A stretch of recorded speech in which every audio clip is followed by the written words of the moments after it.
읽겠습니다.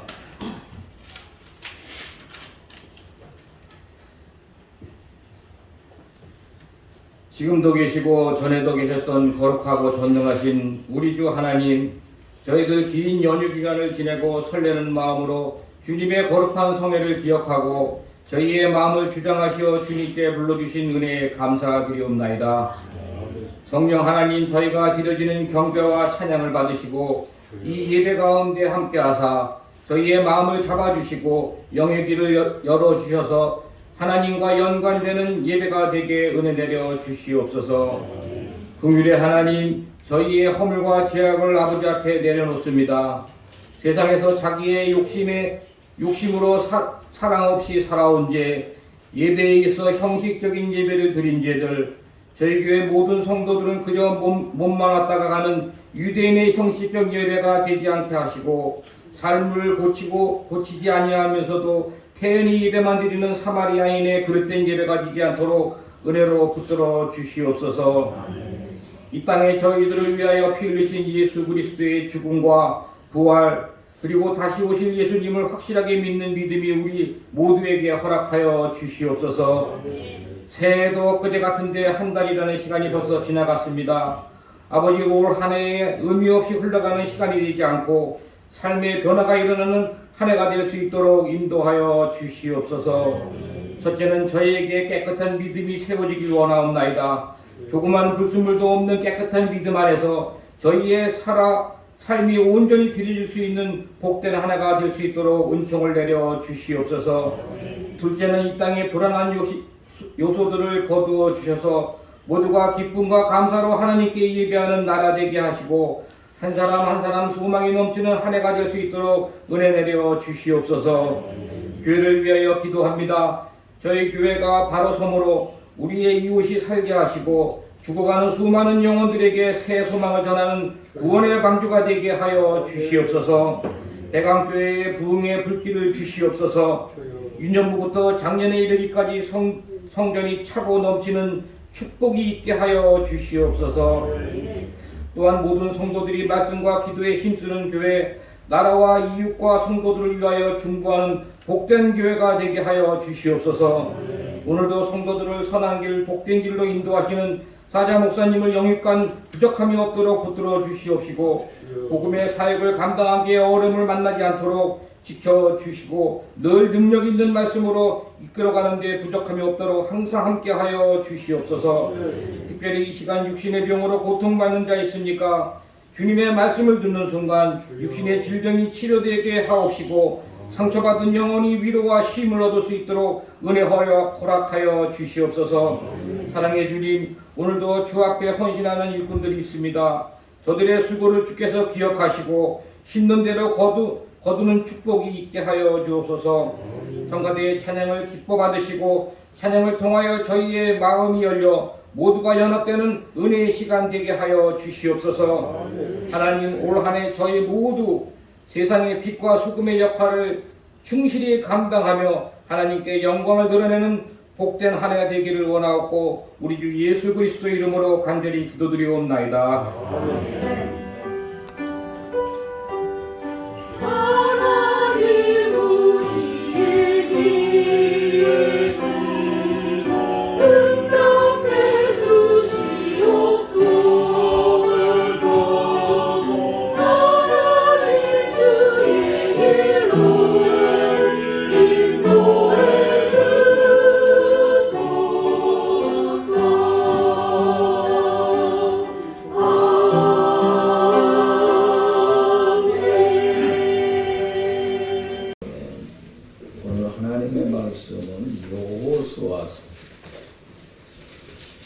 여호수아서 6장에서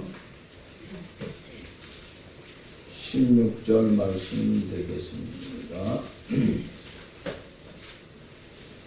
16절 말씀에서 21절 말씀까지 같이 한번 봉독을 하겠습니다. 일곱 번째의 제사장들이 나팔을 불 때 여호수아와 백성에게 이르되 외치라. 여호와께서 너희에게 이 성을 주셨느니라. 이 성과 우리 가운데 있는 모든 성 여호와 때 기생 나합과 그 집에 동거하는 자를 모두 살려주라. 그는 남과 되는 사자들을 더 수고하고 있습니다. 너희는 은근히 바치고 그 바친 것 중에서 어떠한 것을 취하여 너희가 이스라엘 주민으로 바치는 것이 대개하여 고통을 당하게 되지 아니하도록 오직 너희는 그 바친 물건에 손대지 말라. 은과 금을 다 너희에게 드릴 것이니 그것을 여호와의 곳간에 드리시리라. 이에 백성이 외치고 제사장들은 나팔을 불매 백성들이 나팔을 불 때에 크게 소리질러 외치니 성문전 문화전 누린지라. 백성이 각기 앞으로 나아가 그 성에 들어가서 그 성을 전부 보고 그 성 안에 있는 모든 것을 온전히 마시되 나무와 고소와 소와 나무와 나무를 버리고 원한다.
감사합니다.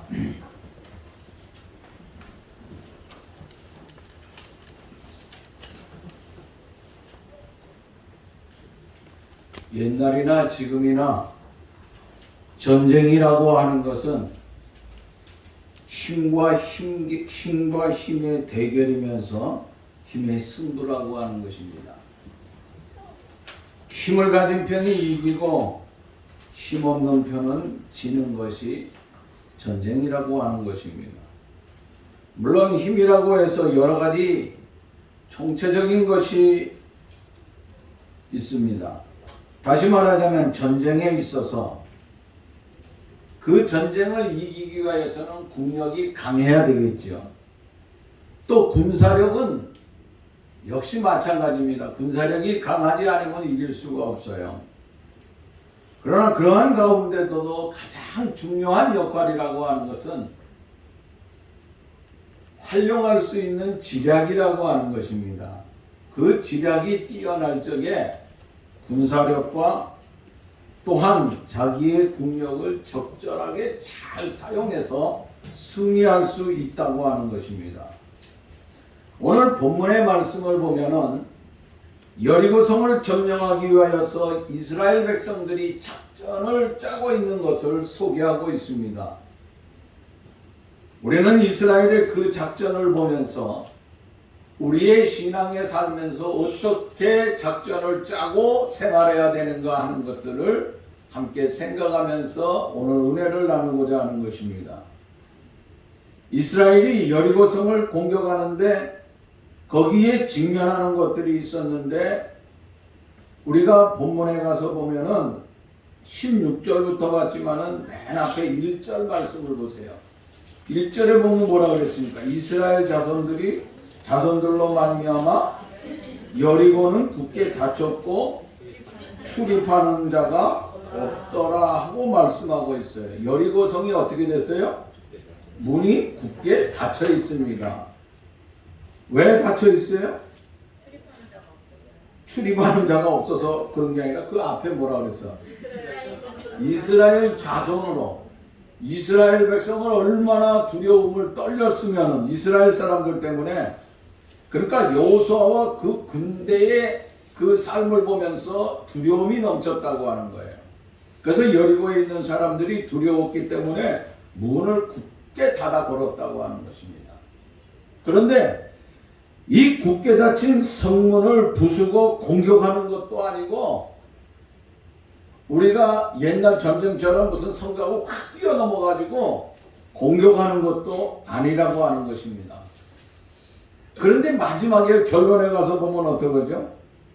여호수아의 군대가 피 한 방울 흘리지 아니하고 아주 가볍게 전쟁에서 승리할 수 있었다고 하는 것입니다. 바로 이 여호수아의 군대의 전쟁 속에서 승리할 수 있는 그 내용이 무엇인가 하는 것들을 우리가 한번 생각해 보면서 하나님 앞에 내가 어떻게 서야 될 것인가 하는 것들을 생각해 보겠습니다. 첫째는 2절 말씀에 본문 2절의 말씀을 보면은 이렇게 말씀하고 있습니다.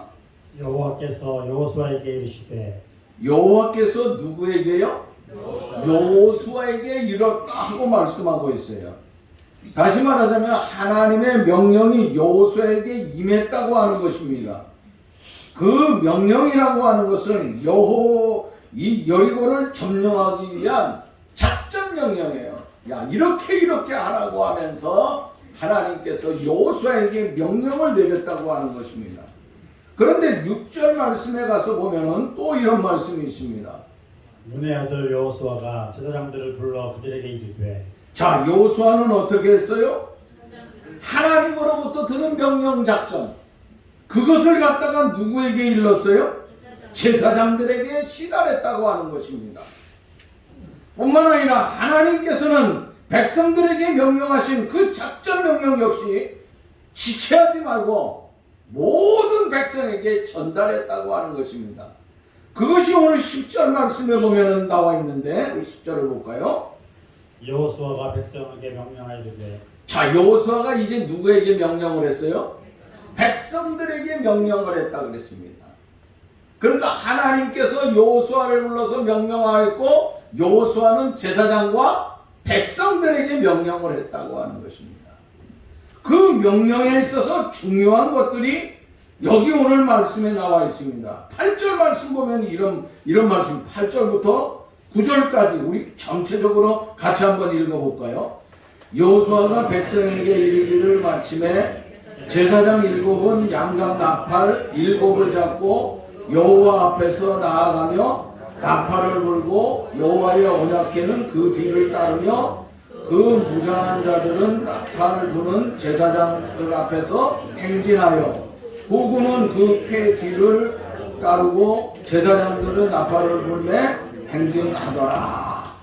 자, 여기 말씀을 보면은 여호수아가 백성들에게 명령을 하는데 중요한 내용은 뭡니까? 여기 여러 가지로 말씀하고 있어요. 자, 제사장 7은 뭐를 들라고 그랬어요? 양각 나팔을 들고 앞으로 가라 이거예요. 또 그 뒤는 누가 가요?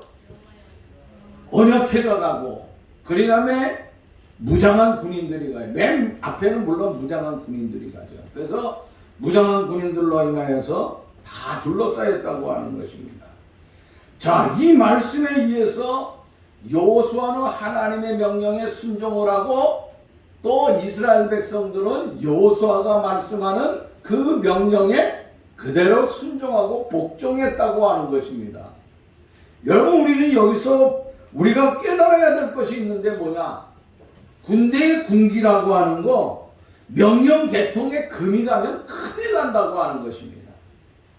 위에서 명령을 내리면 명령대로 이루어져야 된다고 하는 거예요. 과거 제가 군대 생활할 적에는 그래도 명령 하달이라고 하는 것이 내려오면은요 그대로 착착착착 됐어요. 요즘 얘기를 들어보면 명령을 내리면은 명령에 따르는 사람들이 이게 뭐 신통치 않은 얘기만 들려오고 있어요. 가슴 아픈 얘기예요. 그러나 또 현대에는 또 현대에 하는 방법이 있으니까 또 다른 게 나오겠지 하는 그런 생각은 가지고 있습니다. 어쨌든 그렇지만은 군대라고 하는 것은요 명령 체계가 제대로 돼야지만이 전쟁에서 승리할 수 있다고 하는 거예요. 군대는요 명령과 복종이 생명과도 같은 거예요. 하나님의 군대도 역시 마찬가지라고 하는 것입니다.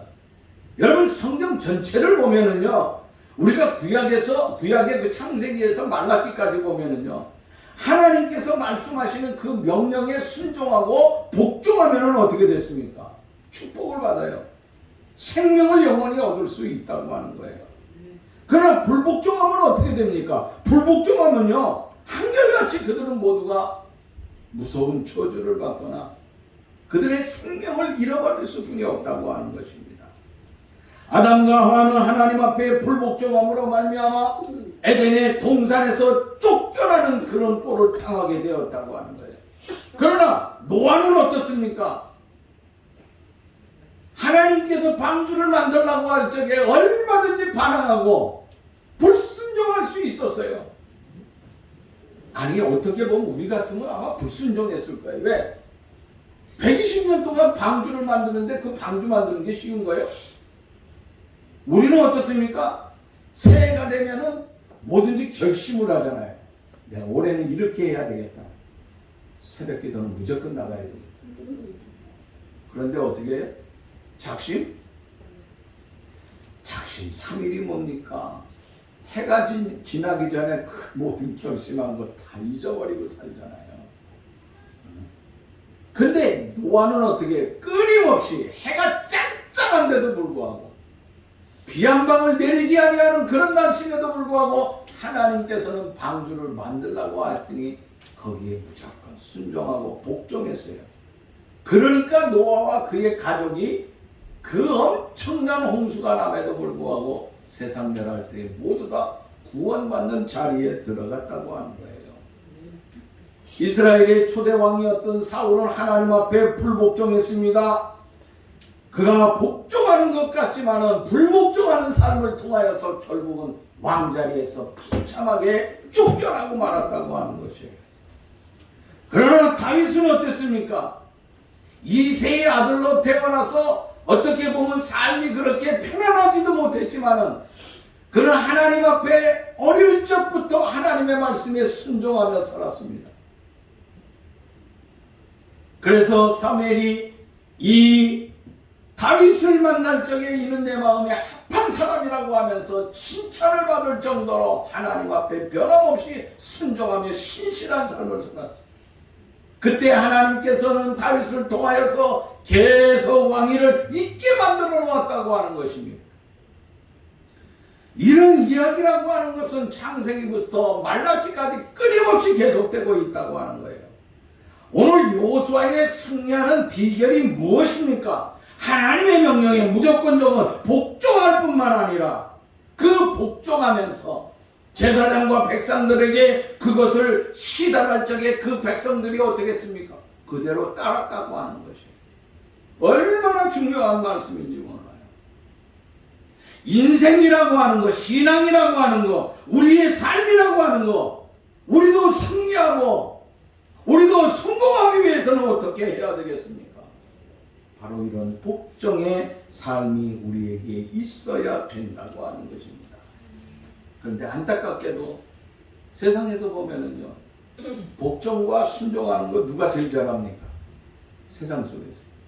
일본의 사무라이 같은 거. 그냥 위에서 내리면 무조건 되는 일이든 안 되는 일이든 하라고 하면 무조건 복종하고 합니다. 또 서구의 마피아들을 보면 이렇게 하면 그대로 내리잖아요. 자기네 조직에 무조건적으로 복종하는 그들의 그 철칙이 있다고 하는 거예요. 어떤 명령이든지 조직에서 하달된다고 하면은 그 명령에는 자기의 목숨을 아끼지 아니하고 다 그들이 던져버린다고 하는 거예요. 그런데 우리는 어떻습니까? 전능하신 하나님의 명령에 불복종함으로 말미암아 어떻게 됩니까? 하나님이 주시는 아름다운 복된 삶을 누리지 못한다고 하는 거예요. 우리는 하나님 앞에 절대적으로 순종해야 된다고 하는 것입니다. 하나님의 말씀이 떨어질 적마다 그 말씀대로 아멘, 아멘 하면서 순종하여 절대적인 그 주님 앞에 순종하고 복종함으로 말미암아 우리도 여호수아와 이스라엘 백성들과 같이 승리자가 될 수 있기를 간절히 바라는 것입니다. 두 번째는 자, 복종하는 삶뿐만 아닙니다. 그들의 삶은 어땠느냐? 두 번째는요, 질서가 있어요. 질서. 여러분, 질서라고 하는 것이 이게 얼마나 중요한지 몰라요. 하나님은요, 그냥 아무렇게나 모든 것을 이끌어가는 것이 아니에요. 질서적으로 이끌어갔다고 하는 거예요.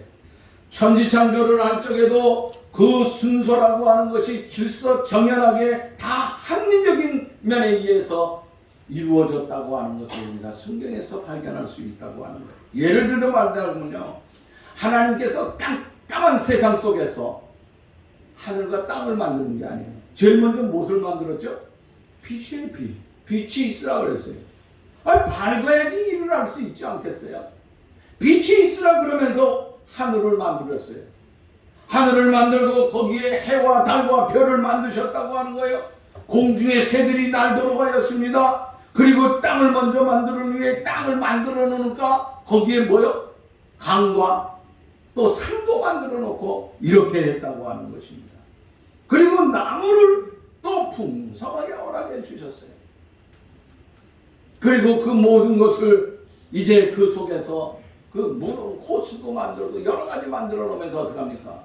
고기들이 자연스럽게 살아갈 수 있도록 만들어 놨다고 하는 것입니다. 성경 전체를 보면 언제나 하나님의 명령이라고 하는 것은 하나같이 질서정연했다고 하는 것을 우리가 볼 수 있다고 하는 것입니다. 그렇게 볼 적에 기독교의 신앙이라고 하는 것, 오늘 교회 생활이라고 하는 것은 무질서한 삶을 살아서는 안 된다고 하는 것을 말씀하고 있어요. 여러분, 왜 이 자동차가 다니면서 왜 자꾸 사고가 납니까? 이건 무질서하기 때문이라고 하는 거예요.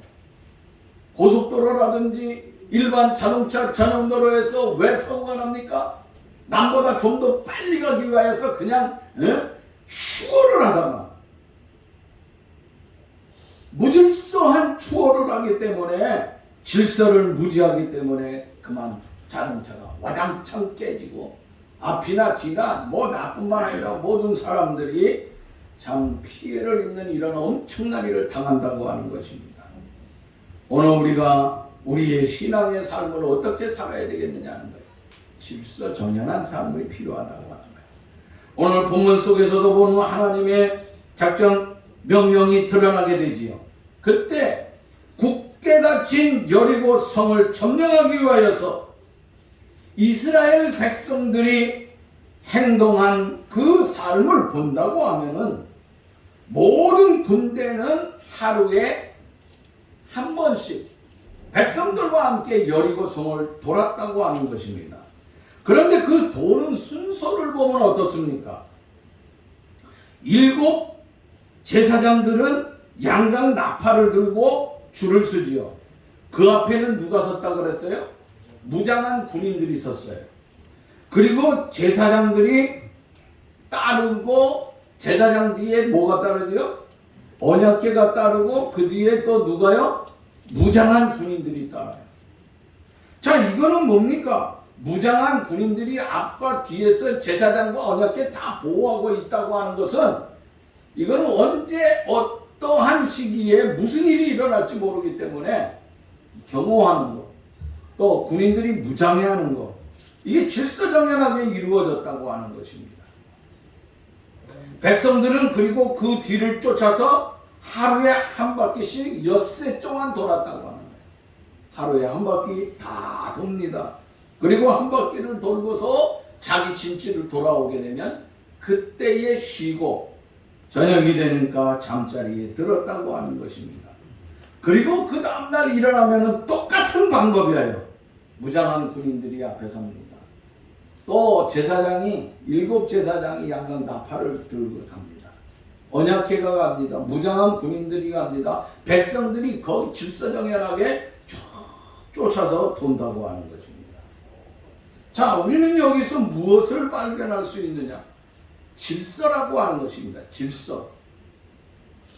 여기 누구 한 사람이라도 성경에 보면은요, 아니 제사장이들은 저 양각나팔 저 사람들은 뭐 불 줄 아냐고, 내가 옛날에 음악에 대해서 뛰어난 능력을 가지고 있는데 내가 한번 해보겠다고 하면서 자기가 나서는 것이 아니었다고 하는 것입니다.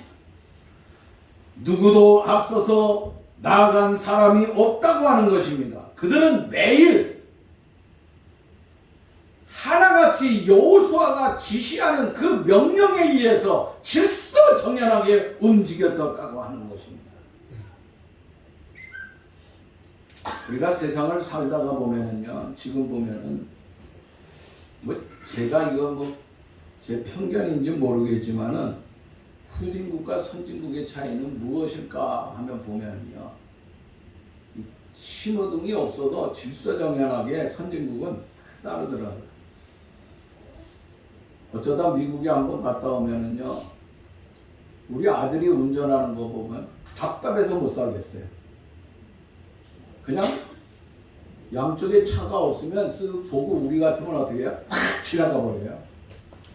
근데 우리 아들은 어떻게 하냐면 차를 타고 가다가 사거리가 나오든지 건널목이 나오면 무조건 쓰더라고요. 근데 내가 타고 가는 차는 누가 운전할 때 보면은 그냥 옆에 앞도 보지도 아니하고 훅 지나가 버려요. 난 누구라고 얘기하지 않겠는데, 깜짝 놀랄 때가 있어요. 이게 선진국과 후진국의 차이예요. 우리는 글쎄 모르겠어. 우리도요 지금 많이 조정이 됐어요. 저도 가만히 보면은요, 너무 사람들이 빨리빨리 다니니까 우리나라만 유독 만들어 놓은 게 뭘 만들어 놨죠? 턱 만들어 놨잖아요. 턱. 전 세계 다녀봐도요, 아마 턱 있는 나라는 우리나라뿐이 없을 거예요. 턱이 있어야지 자동차가 달리다가 또 어떻게 해요? 우리나라 사람 급하니까 탕탕탕탕 들어가요. 그러다 보면 차를 10년 써야 될 거 몇 년을 써요? 한 8년뿐이 못 쓰고 바꾸게 만들어 놓은 거예요. 누가? 현대자동차, 기아자동차에서. 그래서 자동차 많이 팔아먹잖아. 그래서 자꾸 더 크게 만드는 거야. 되게 잘 사는 나라들은요, 이 좀 선진국들은 보면은요, 어떠냐면 질서정연해요. 아주 질서정연하게 잘. 제가 우리 태빈이하고 태기가 어렸을 적에 미국에 가서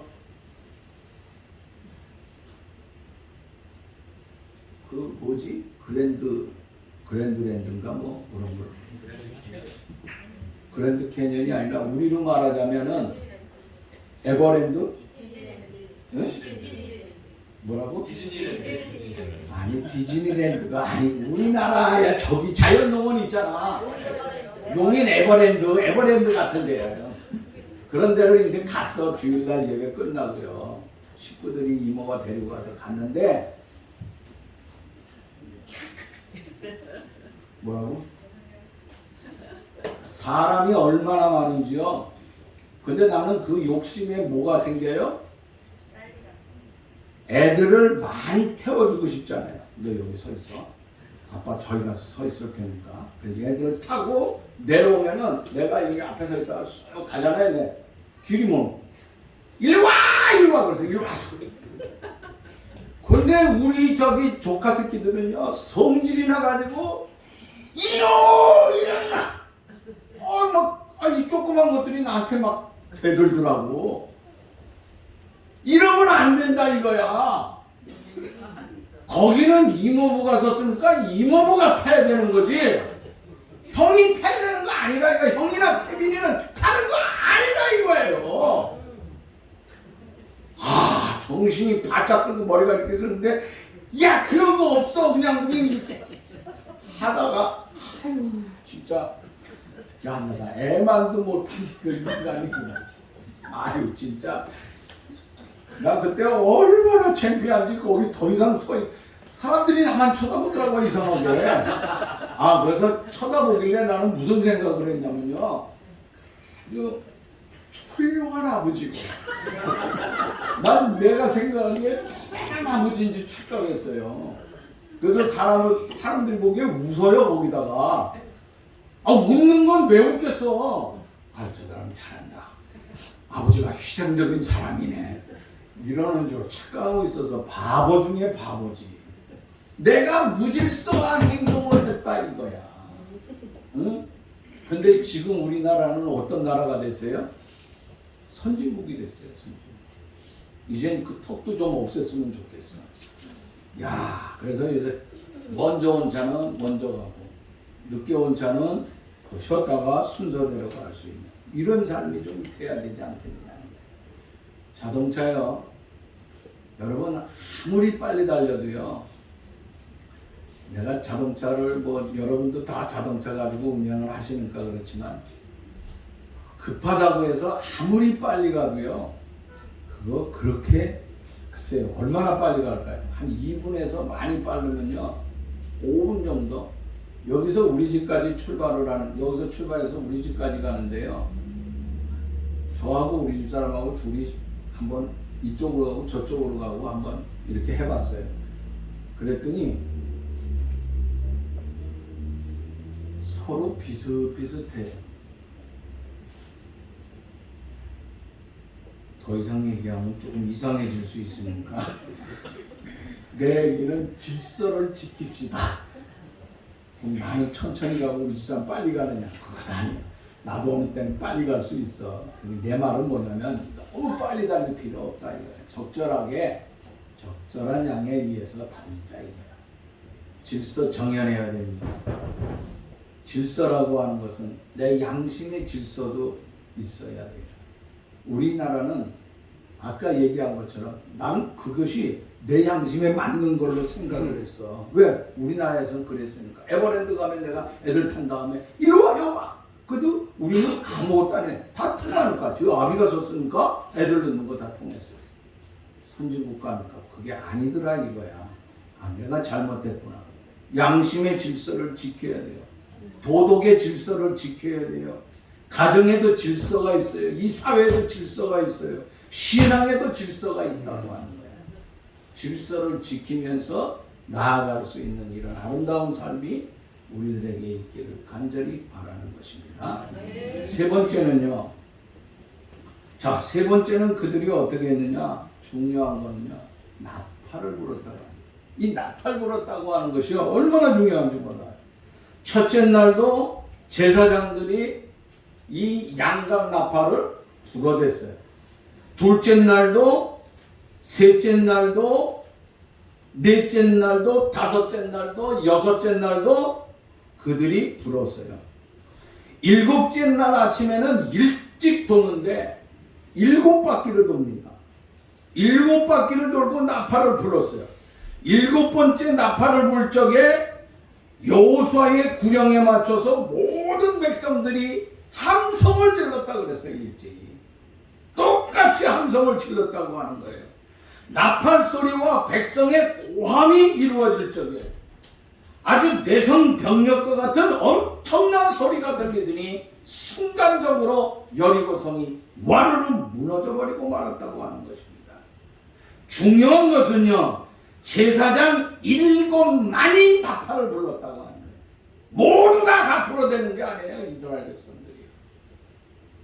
나는 음악적인 재질이 있으니까 불었다? 아니에요. 7 제사장만 그 나팔을 불었다고 하는 거예요. 그 7 제사장은 백성들의 대표라고 하는 것입니다. 그런데 성경에 나타나는 악기가 있는데 그 악기들을 보면 크게 3가지입니다. 우리가 그 오케스트라 보면 어떻습니까? 현악기가 있고, 관악기가 있고, 타악기가 있고, 금관악기? 타악기로 그냥 뭐 전체로 한 가지로 하자 이거야. 3가지로 생각할 수 있어. 어? 타악기는 뭐죠? 두들겨 패는 거예요. 큰 복, 작은 복. 그 다음에 막 흔들어내는 거 뭐야? 탬버린 같은 거. 그 다음에 현악기가 있죠. 현악기는 뭐죠? 바이올린 같은 거. 그런데 첼로 같은 거. 그런데 그 뜯는 것도 있잖아요. 우리가 그 성경에 보면은 비파와 검은고 이게 다 현악기에 들어가는 거야.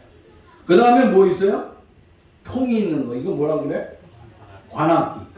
오오오오 하면서 빵빵 터지는 거 있죠. 이게 관악기입니다. 그 여기에 나팔을 불었다 그랬는데 이 나팔은 뭘로 만들었냐면 당시 수염소의 뿔이라고 하는 거예요. 그 수염소의 뿔을 잘라가지고 그 나팔을 만들었어요. 제사장들이 그 나팔을 불었다고 하는 것입니다. 그 나팔을 불 적에 백성들이 그 나팔 소리에 맞추어서 그들이 행했다고 하는 거. 그 나팔이라고 하는 건 뭡니까? 우리가 군대 가면은요, 제가 군대 가니까 군대 갔을 적에 이렇게 대기병으로 갔다가 이렇게 서 있으면요, 야, 나 혹시 여기서 나팔 불 줄 아는 놈 있냐? 하고 물어보더라고요. 왜 나팔 부는 걸 물어봤지? 나중에 보니까요, 다른 게 아니에요. 그래서 음대 나온 사람 있으면 손들어 이러더라고요. 그러다 뭐라 하냐면 트럼펫 있어요. 빵빵빵 아침에 기상 나팔. 그 다음에 조금 일찍 일어나가지고 그 다음에 조금 늦게 자는 거지. 잠들라고 할 적에 또 나팔 소리를 보면 취침 나팔을 보게 되는 거예요. 그래서 이 나팔이라고 하는 것은 시간을 알려주기도 하고, 나팔이라고 하는 것은 나팔을 불면서 어떤 소식을 전해주고, 또 우리가 노래할 적에도 이 나팔을 불었어요. 그리고 여기 성경에 보면 전쟁에서 시작할 때와 끝에 반드시 나팔을 불었다고 하는 것이에요. 그런데 본문에 나타나 있는 이 나팔이라고 하는 것은 무슨 나팔이에요? 선전포고 하는 거예요. 여리고성 점령하겠다고 하는 선전포고고, 선포하는 동시에 무엇이 이루어져요? 마지막에는 와르르 무너지니까 승리의 나팔이라고 하는 거예요. 자, 신약 성경에 가서 보면은요, 데살로니가전서 4장 16절 말씀 보니까 이런 말씀이 있습니다. 주께서 호령과 천사장의 소리와 하나님의 나팔 소리로 신이 하늘로부터 강림하시리니. 자, 여기 이 말씀을 보면은요, 주께서 호령과 천사장의 소리와 하나님의 나팔 소리로 신이 하늘로부터, 그러니까 무슨 나팔이요? 여기 보니까 하나님의 나팔 소리가 들려요. 언제요? 마지막 종말에 주님께서 재림하실 적에 하나님의 나팔 소리가 펑펑 터지면서 울려 퍼진다고 하는 거예요. 하나님의 나팔이라고 하는 거. 군대에 가면 군악대가 있고 경찰에는 경찰 악대가 부는 바람이 있습니다. 그 나팔이 있지만은 여기 오늘 부는 나팔이라고 하는 것은 하나님의 나팔이라고 하는 거예요. 여리고 성을 정복할 당시에 모든 백성들이 함께 나팔을 분 것이 아니라고 하는 것이에요. 7 제사장만 선별되었다고 하는 거예요. 그 나팔 소리를 들을 적에 백성들은 행군하게 되었고, 마지막에 7바퀴를 돌 적에는 여호수아가 이제 질서정연으로 외치라고 할 적에 백성들이 함께 엄청난 함성을 외쳤다고 하는 거예요. 그 함성 소리와 함께 와르르 무너져 버리고 말았다고 하는 것입니다. 더더군다나 중요한 것은 나팔 부는 제사장들은 7 제사장인데 그 앞과 뒤에는 누가 무장한 군인들이 경호하고 있었다고 하는 것이에요. 이 나팔 부는 제사장, 이게 성직 아니에요? 여러분, 성직이라고 하는 것은 어떻게 보면 세상적인 권위를 가진, 세상적인 무기를 가지고 있는 사람들이 보호하는 역할을 해줬다고 하는 거예요. 왜? 하나님의 나팔을 부르기 때문에 그들이 보호해 줬다고 하는 거. 저는 군대 생활할 때는 가끔 지금도 마찬가지예요. 이 트럼펫 소리가 그렇게 좋을 수가 없어요. 그 트럼펫을 배우고 싶은데 트럼펫을 배우는 게 쉽지 않더라고요. 어떤 계기가 되면요, 배우고 싶은 생각이 꼭 들잖아요. 우리가 미국이나 외국에 나갔다 오면 무슨 생각이 들어요? 이제부터 영어 공부 열심히 해야 되겠다. 그런데 며칠에 작심? 하루. 윤집사님 유럽 갔다 오고 나서 이제 내가 해가지고 자식들 이거 잘 가르쳐야 되겠다. 그랬죠? 그랬지? 근데 며칠 했어? 하루. 나는 그래도 나요.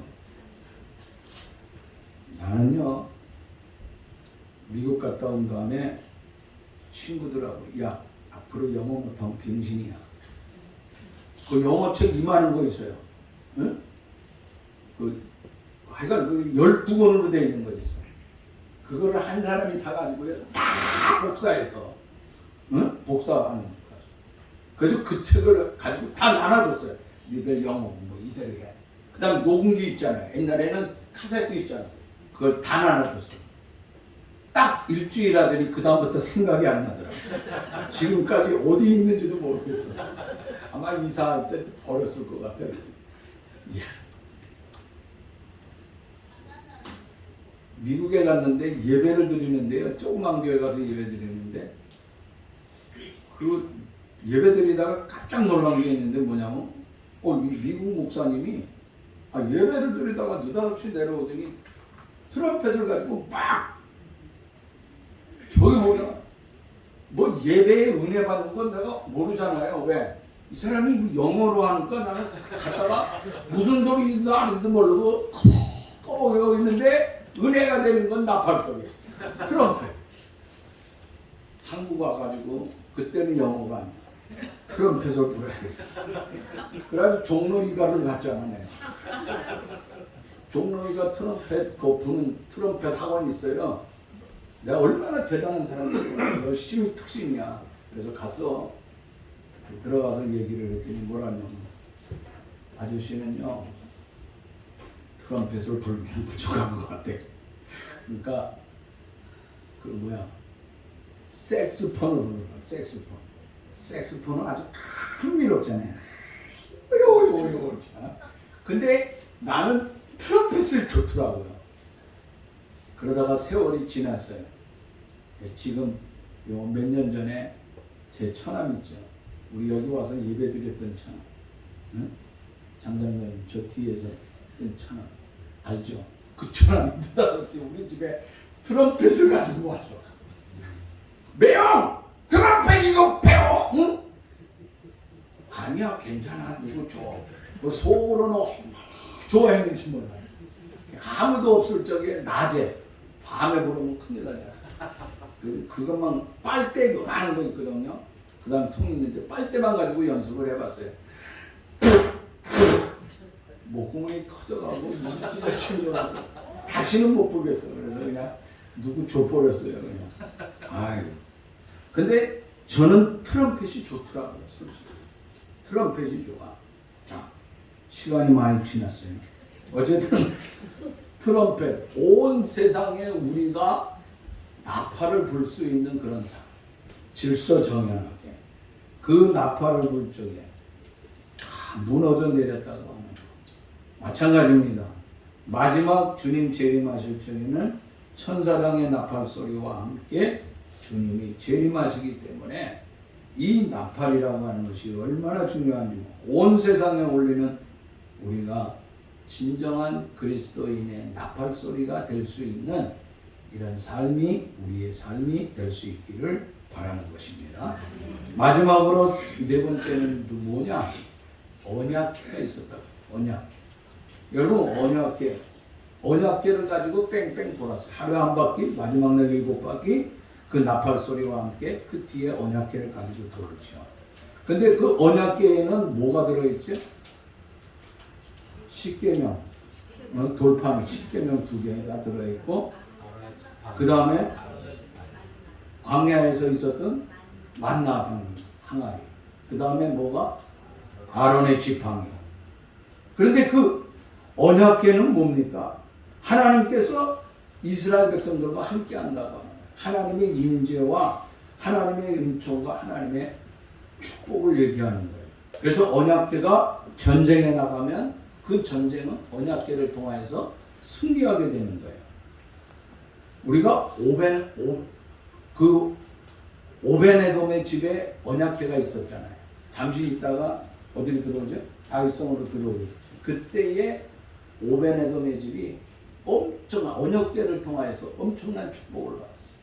근데 언약궤를 뺏어간 블레셋 사람들은 어떻게 됩니까? 언약궤를 가져가서 그 사람들은 망했어요. 그러니까 언약궤라고 하는 것은 여리고성을 돌 때에 나팔 부는 제사장 바로 뒤에 있었거든요.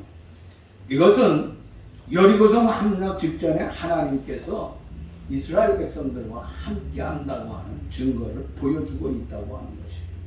그래서 여호수아서 5장 13절로 15절 쭉 말씀을 보면 여리고성을 점령하기 바로 직전에 하나님의 군대 장군이 여호수아에게 나타나서 지시를 하잖아요. 이렇게 하라고 하면서.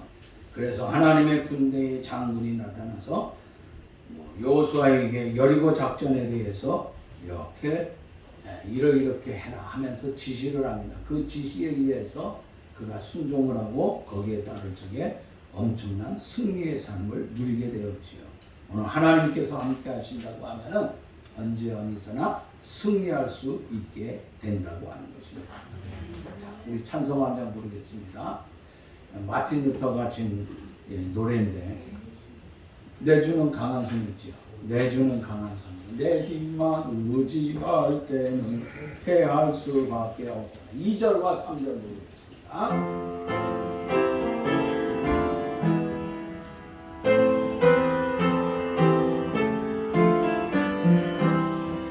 내 힘만 의지할 때는 패할 수밖에 없도다. 힘 있는 장수 나와서 날 대신하여서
우리는 긴장이라고 하는 전쟁 속에 살아가고 있다고 하는 것입니다.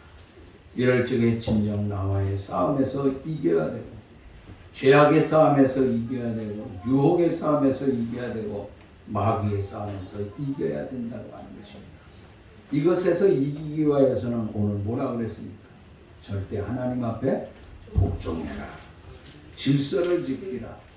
하나님의 나팔을 불어라. 그리고 하나님의 전적 능력을 의지하라.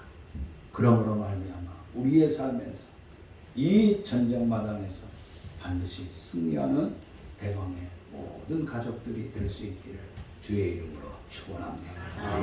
하나님 감사합니다.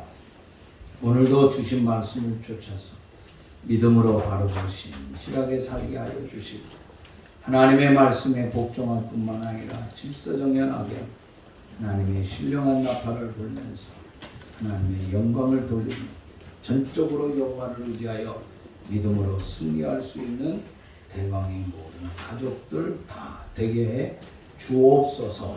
예수님의 이름으로 기도하옵나이다. 아멘.